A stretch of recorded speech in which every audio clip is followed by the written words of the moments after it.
Ya es nuestra última sesión de la asignatura, entonces vamos a ir un poquito más rápido.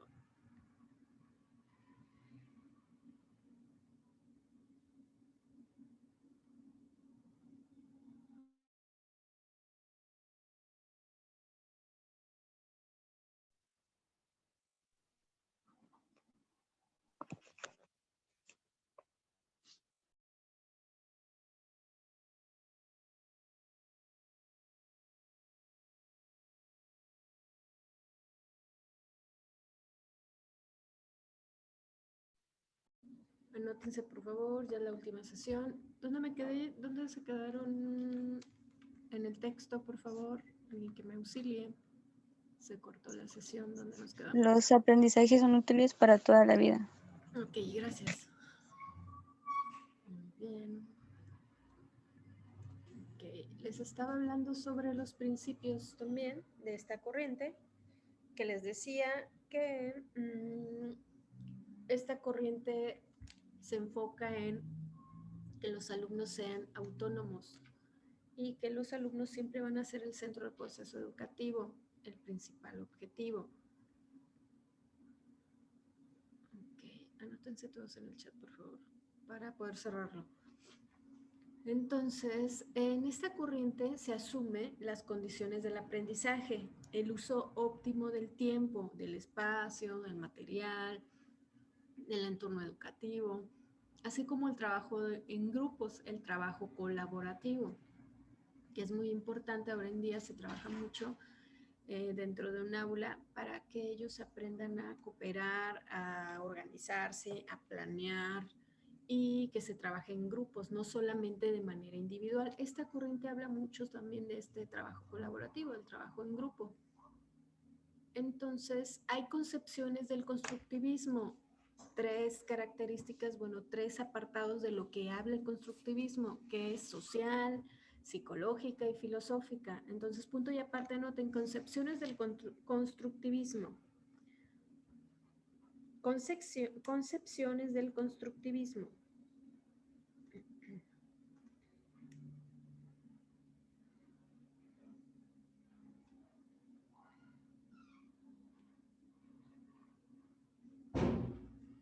Concepciones del constructivismo.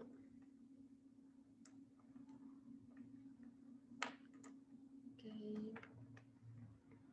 Anótense en el chat que ahorita veo menos que la clase pasada. Okay.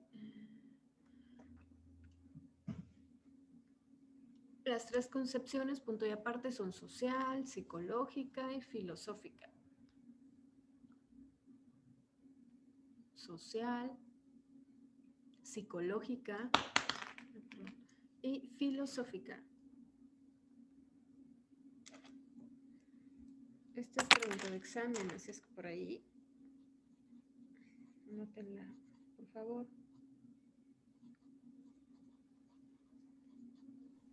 ¿Se lo puede repetir, por favor? Concepciones del constructivismo. Punto de aparte en lista: social, psicológica, filosófica. Concepciones del constructivismo: social, psicológica y filosófica.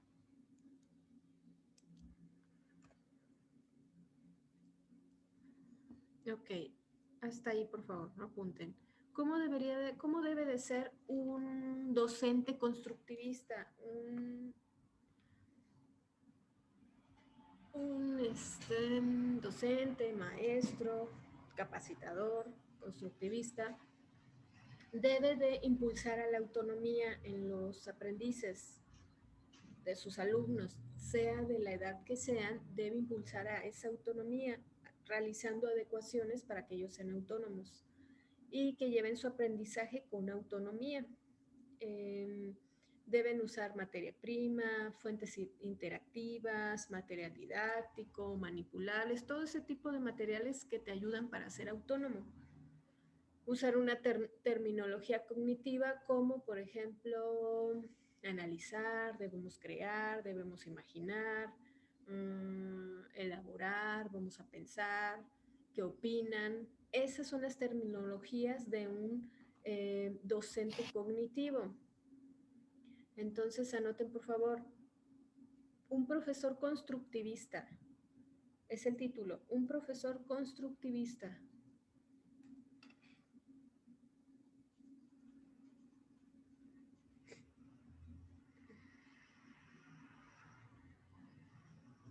Okay, y en lista van a ir señalando lo que les comento.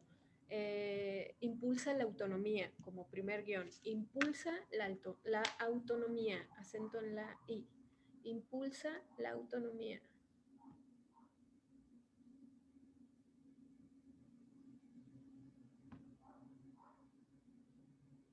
Impulsa la autonomía.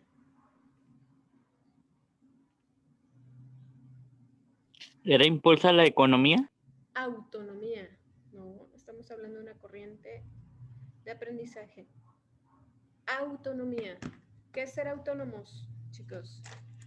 Que sus alumnos sean autónomos, ¿qué será? Que piensen y hagan por sí mismos. Ajá, y que elaboran actividades autónomas, guiadas por el instructor, supervisados por los maestros, pero ellos mismos crean su aprendizaje, lo manipulan. Ok, guión que sigue, lista. Usa terminología cognitiva.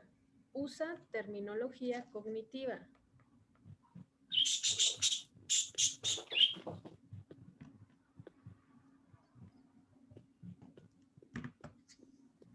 ¿Terminología segura? Cognitiva. Lala. Usan terminología cognitiva. Abren paréntesis ahí mismo y escriben crear, coma, elaborar, coma, pensar,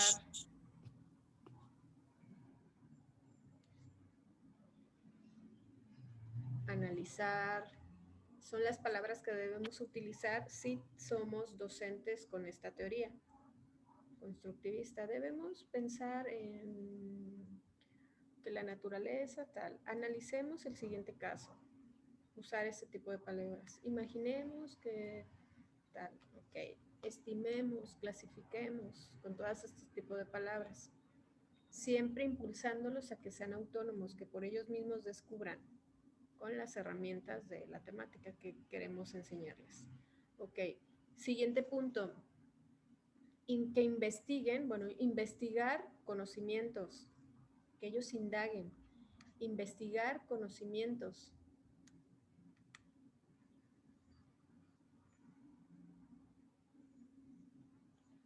Investigar, indagar, conocimientos.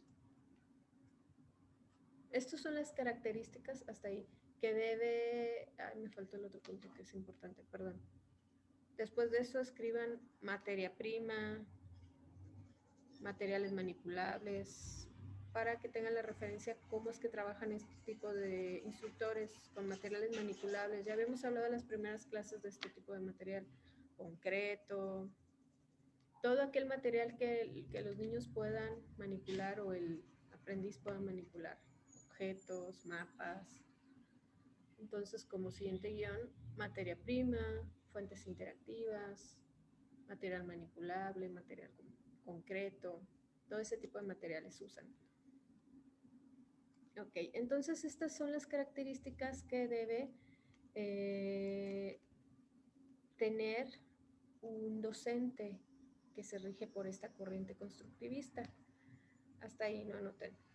El constructivismo habla de muchos autores, muchos precursores, como les comentaba, Dewey, de Crowley, otros que no hemos escuchado dentro de la materia porque no están en nuestros programas. Pestalozzi, me parece que también lo escuchamos, o en mi materia de teorías. Montessori ya la vimos. Está Edward Claperede, que es otro, en 1940, Freinet. Hay muchos, escucharemos mucho a lo largo de nuestra preparación. Entonces todos tienen como, todos estos que menciono, todos se rigen por esta corriente constructivista. Entonces son representantes de estas teorías. Uno de los principales representantes fue Jean Piaget. Jean Piaget, que habla sobre la psicología y la psicogenética. de los procesos mentales y de cómo influye nuestra genética para tener un desarrollo dentro del aprendizaje.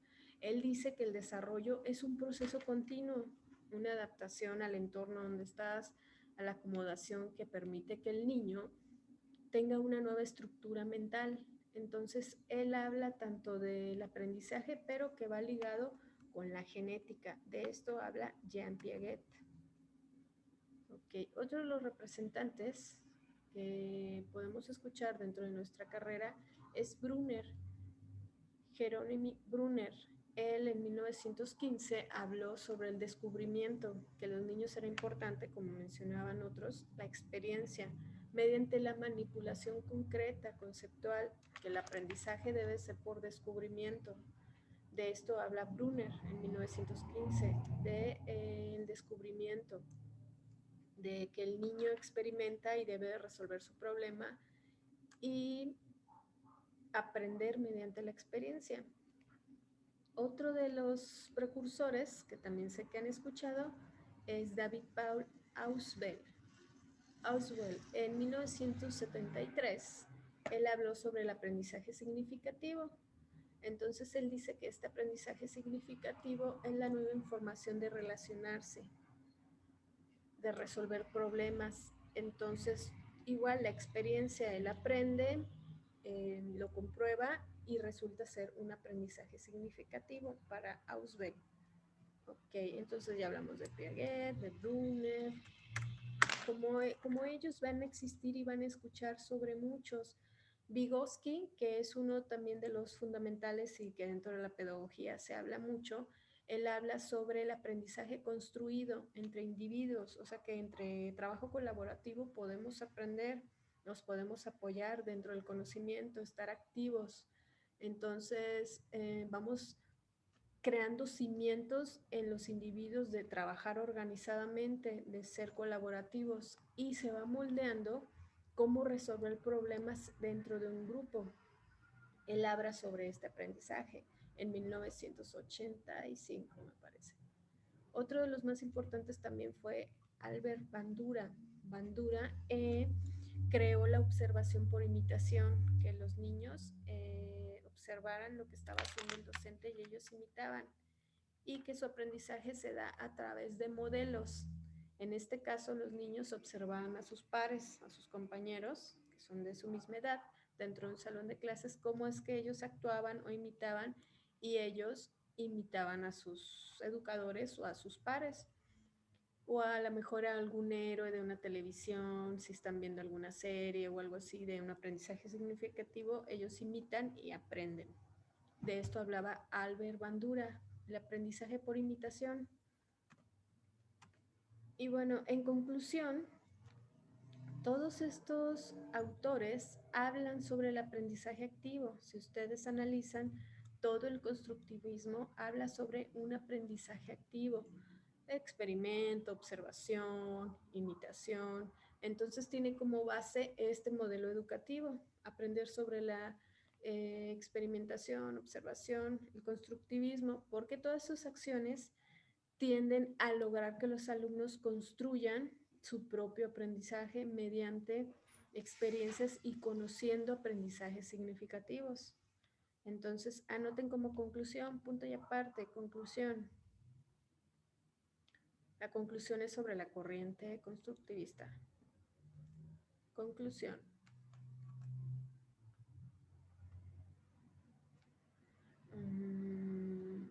El constructivismo tiende a lograr, punto y aparte, el constructivismo tiende a lograr que los alumnos construyan,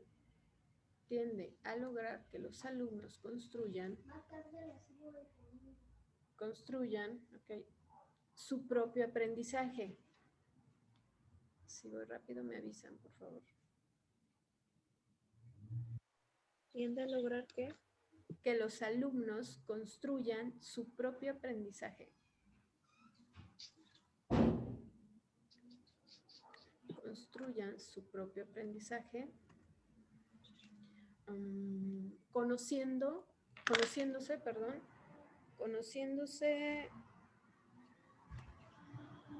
conociéndose como aprendizaje significativo.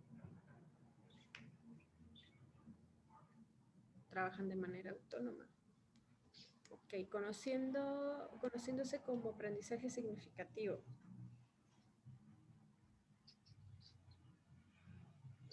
Punto y seguido, las experiencias y conocimientos las experiencias y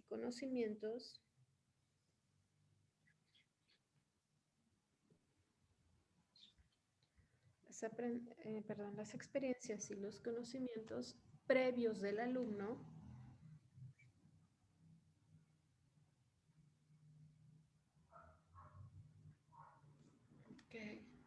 son parte de un buen aprendizaje, Estas conclusiones vienen en su examen. Yo puedo llegar a preguntar, ¿cómo es que aprende un alumno? ¿Cuál es la primera información que tiene que tener un alumno para trabajar con esta corriente? O las experiencias y conocimientos previos. Ok, las experiencias, conocimientos previos del alumno son parte de un buen aprendizaje. Ok.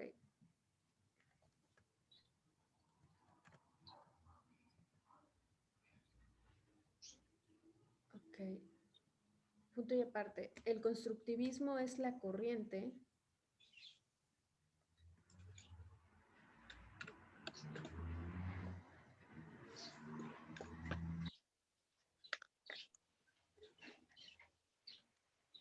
El constructivismo es la corriente aplicada actualmente en la educación.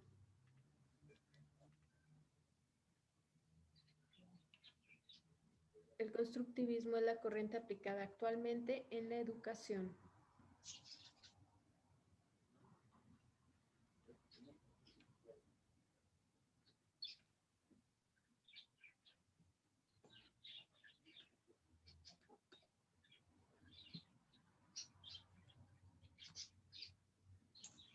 Okay.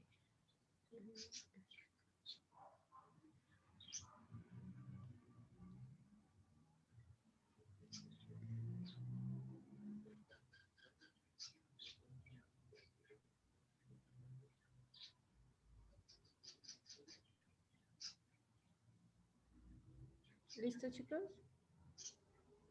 Ok.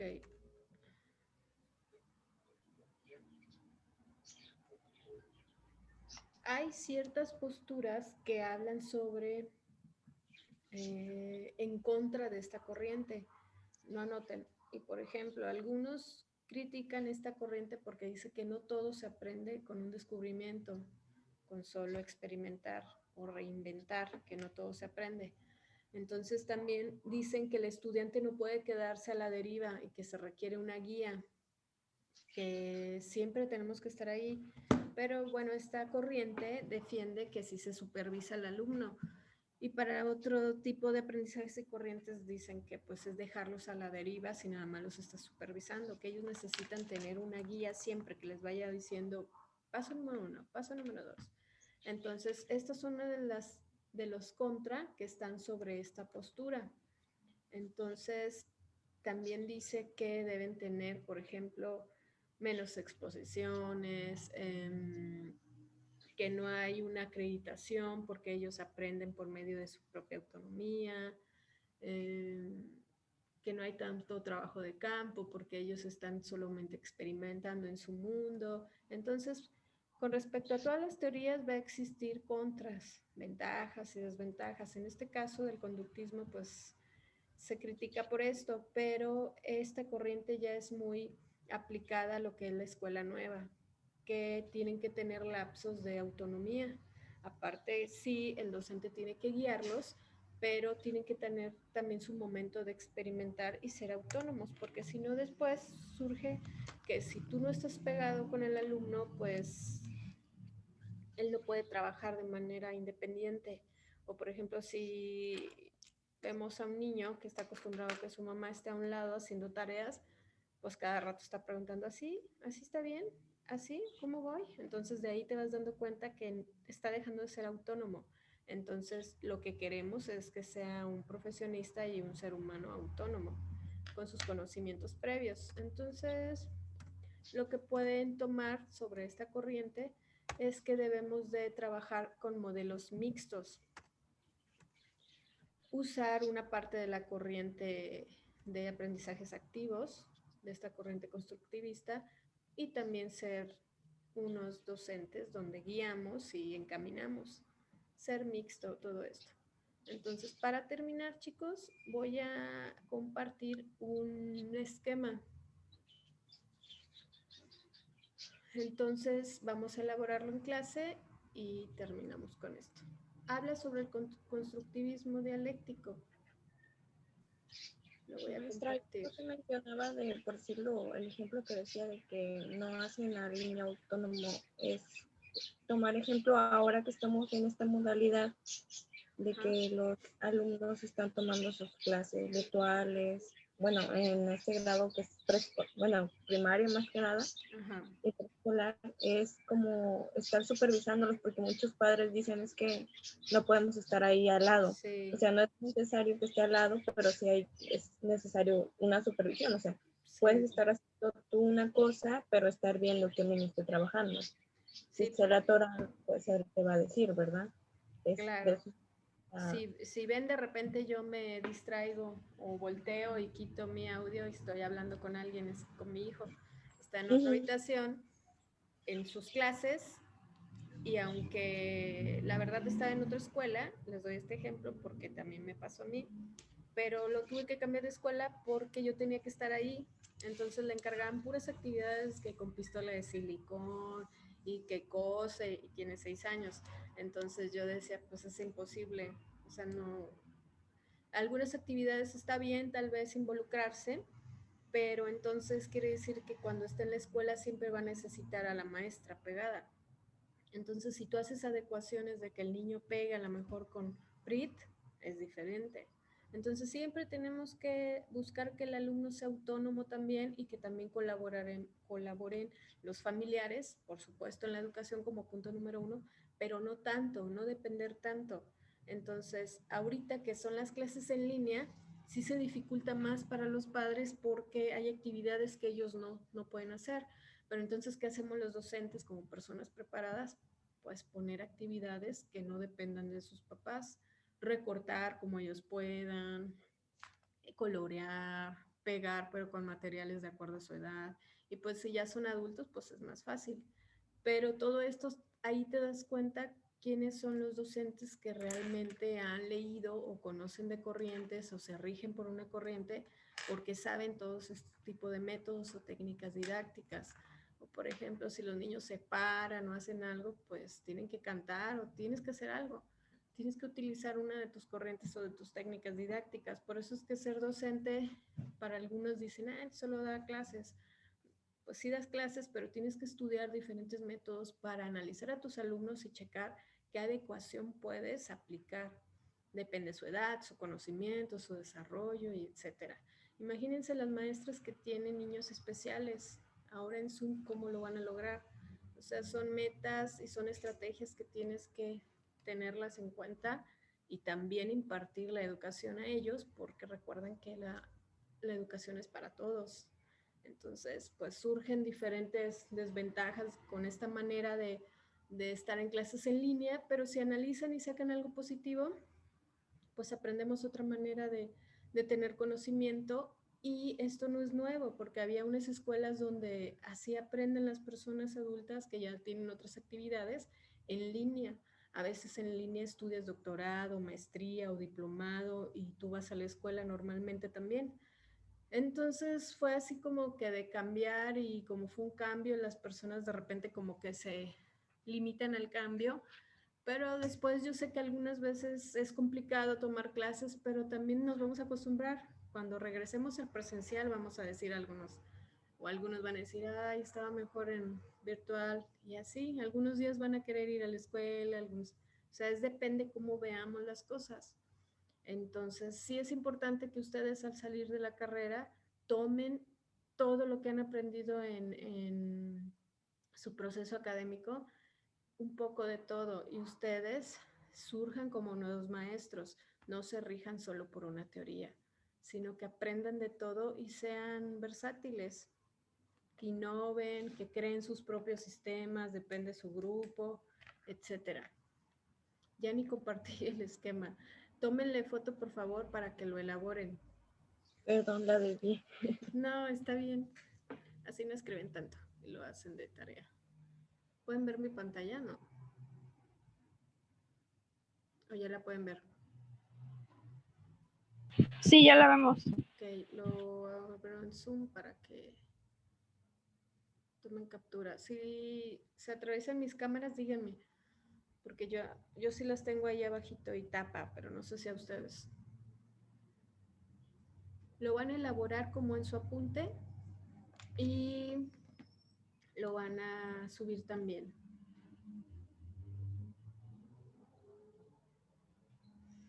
Con respecto a este concepto que no hemos visto, pero esta teoría es una teoría psicológica dentro de la psicología y se refiere a una teoría de orientación.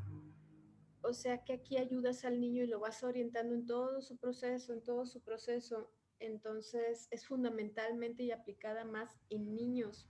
Se utiliza en la psicología del desarrollo. Tú lo vas acompañando de niños muy pequeños, lo vas acompañando cómo va descubriendo y adquiriendo conocimientos, conceptos nuevos, palabras nuevas, aprendizajes, etcétera. Esa es la teoría del andamiaje.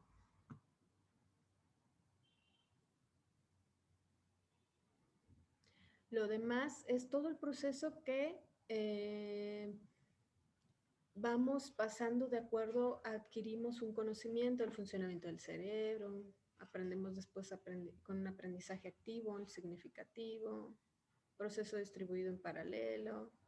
Quiere decir que después del aprendizaje significativo, el funcionamiento, cómo vamos siendo conscientes de lo que estamos aprendiendo, llegamos a este proceso del pensamiento, etcétera.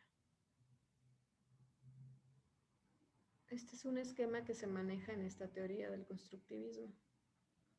Ok, chicos, ya casi salimos. Entonces, dudas con respecto a tareas, exámenes, proyecto.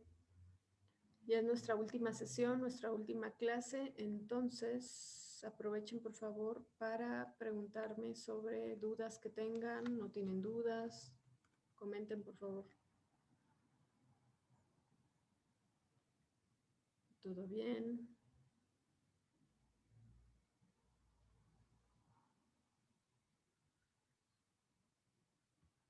Ok, ¿ninguna duda entonces?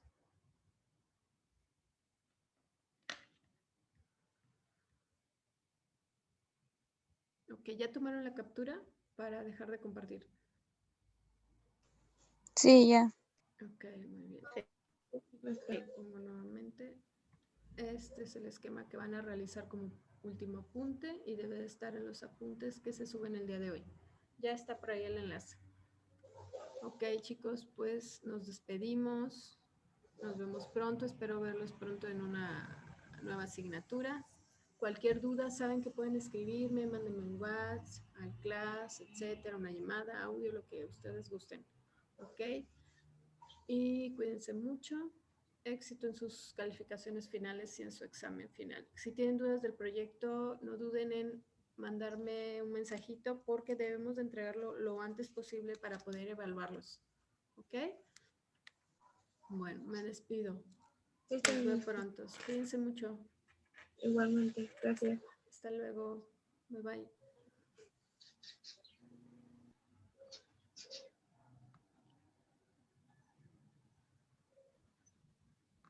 Guardar mi chat.